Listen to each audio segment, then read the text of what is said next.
School में ना cycle का वितरण हुआ था। वो भी मेरी बहन को मिला था, मैं उस समय बहुत छोटी थी, उसको मिला था, 6th क्लास में थी वो। तो उसके साथ हम लोग ग्राउंड पे गए साइकिल सीखने। मेरे गांव से लगभग 100-200 लड़कियां ग्राउंड में साइकिल सीख रही थी। तो मेरे गांव में एक LSC क्लब करके क्लब चलता है जिसमें बॉयज की टीम खेलती थी। तो वहाँ के कुछ मेंबर आए और पूछे क्या तुम लोग फुटबॉल खेलोगी? तो बहुत सारी लड़कियां मना भी कर दी और हम लोग कुछ हाँ भी हुए। उस समय कम से कम 100 लड़कियां हम लोग ग्राउंड में ऐसे फुटबॉल खेलना स्टार्ट किए। दूसरे दिन से हम लोग ऐसे जो नॉर्मल कपड़ा है पहन के ग्राउंड चले गए, फुटबॉल खेलना स्टार्ट किए।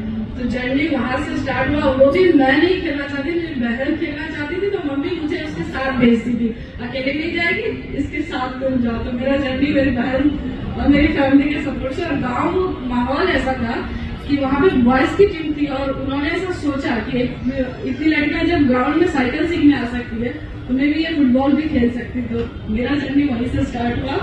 सर ने साइकिल दिया, मेरी बहन सीखने गई और हम फुटबॉल खेला और यहाँ तक आज पहुंचे। तो बहुत सुंदर। और कोई कोई चीज बहुत इम्पोर्टेंट होती है। साइकिल का महत्व भी आप बताइए कि वो मिली और हम उसको लेके जाते थे, फिर सिस्टर के साथ जाते थे और आखिर में आप उस गेम में आगे निकल गई।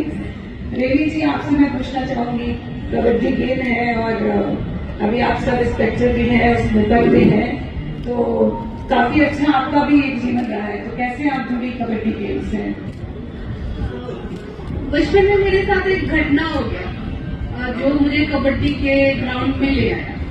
मैं एक हाई स्कूल, और मेरा जो गांव है, पहले मैं ये बता देना चाहूंगी, बीहट, वो क्रांतिकारी का भूमि बताया जाता है।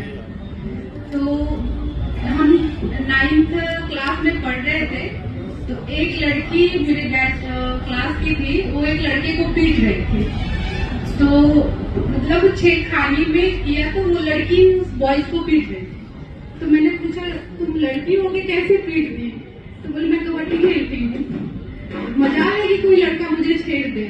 तो मुझे उस दिन रियलाइज हुआ कि स्पोर्ट्स जो है वो एक लड़की को शारीरिक रूप से सशक्त बनने के लिए भी जरूरी है। तो इस तरह से मैं कबड्डी ग्राउंड में पहुंची और कबड्डी ग्राउंड से अभी सब इंस्पेक्टर तक का सफर मेरा रहा। तो वही घटना मुझे कबड्डी ग्राउंड तक पहुंचाती है। बहुत अच्छा कि अगर हम कबड्डी सीख लेते तो सही में हम अपने, आपको लगा कि ताकत का एक वो रहेगा, जरिया रहेगा जिससे आपको प्रेरणा मिली। मीरा जी मेरे साथ हैं, छोटे हैं, आप अपनी जर्नी कैसे आपकी शुरू हुई, आप भी कुछ शेयर करें। Good evening everyone. यदि मैं बात करूं अपने शूटिंग इवेंट की कैसे शुरुआत की, मेरा शूटिंग का मतलब निशानेबाजी में आना NCC का महत्व रहा है। मैं 2008 में जब NCC ज्वाइन की थी, उसके द्वारा मुझे राइफल पकड़ने का सौभाग्य प्राप्त हुआ। और जब मुझे पहली बार आर्मी के एक मेजर थे, वो राइफल दिए और वहाँ पे लगभग लड़के 40 थे और मैं मुश्किल से 5 लड़कियां थी। तो मुझे जब पहली बार राइफल बेगूसराय में दिया गया था, तभी मुझे डर लग रहा था कि राइफल मैं पकड़ूंगी, चलाऊंगी कैसे। तो वो मुझे बोले कि नहीं, आप मतलब तुम चला करके देखो, अच्छा चलेगा।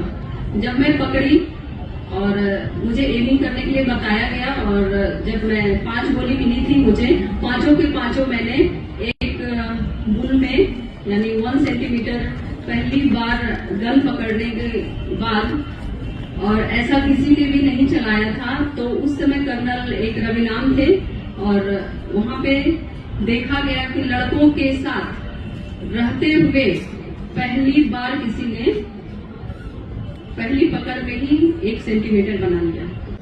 फिर कंटिन्यू मैं 2008 से लेकर 2016 तक इंडियन टीम में रही। आज ये मेरा क्वेश्चन भी रहेगा कि जो आज अभी क्या कमियां हैं, अभी शूटिंग में भी जो यहाँ बिहार में हुआ है, कुछ चीजें हैं जिनके अभी पहले से बहुत बेहतर हुई है। हाँ। पहले राइफल या शूटिंग रेंज नहीं थी या कोई दूसरे भी इवेंट्स में, पर अभी सारी सुविधाएं मिल रही है। कल्याण मेगा में शूटिंग रेंज है, कई जगह पे बने हुए हैं, यहाँ भी बन रहा है, तो पहले से भी बहुत बेहतर हुई है। मैं चाहूंगी कि आप तीरंदाज हैं और आपने अपनी यात्रा कैसे शुरू की, थोड़ा सा आप भी बताएं। Thank you ma'am, good evening सभी को। मेरी जो तीरंदाजी की यात्रा रही है वो एक्चुअली जमशेदपुर से रही है, झारखंड से। मैं बिहार से हूँ और मेरा पैतृक आवास भी बिहार ही है, लेकिन मेरे पापा टाटा स्टील में नौकरी करते थे, तो हमारी तीरंदाजी की शिक्षा दीक्षा जमशेदपुर में ही हुई है, जहाँ टाटा आर्चरी एकेडमी है। और मेरे बड़े भाई जो है, मेरे 3 बड़े भाई हैं और तीनों ही लगभग स्पोर्ट्स वाले हैं।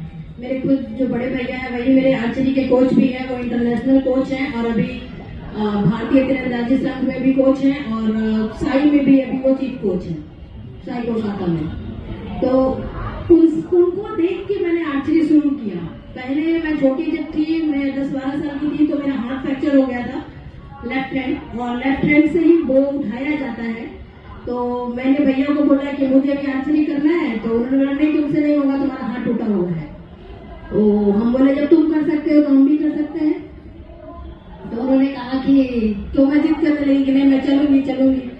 तो वो मेरे लिए साइकिल पे बिठा के अपने साथ लेके जाते थे। उनको लगा कि जिद कर रही है, कुछ दिन जिद करेगी, उसके बाद खुद ही छोड़ देगी, जब सारा दिन धूप में खड़ा होकर तीर चलाना रहेगा तो पापा को भी ऐसा लगा, क्योंकि 3 बड़े भाई थे, मैं सबसे छोटी थी, तो सबकी दुलारी भी थी, तो घर वालों ने कभी किसी चीज के लिए मना नहीं किया। तो हमेशा घर वालों का सपोर्ट रहा। घर वाले भी, पापा को भी ऐसा लगता था कि नहीं जाएगी, जिद कर रही है, 2-4 दिन अपना जिद पूरा करके वापस आ जाएगी। लेकिन शायद घर वालों को नहीं पता था कि ये जिद इतना ज्यादा हो जाएगा कि मैं आज इंटरनेशनल मेडलिस्ट हूँ।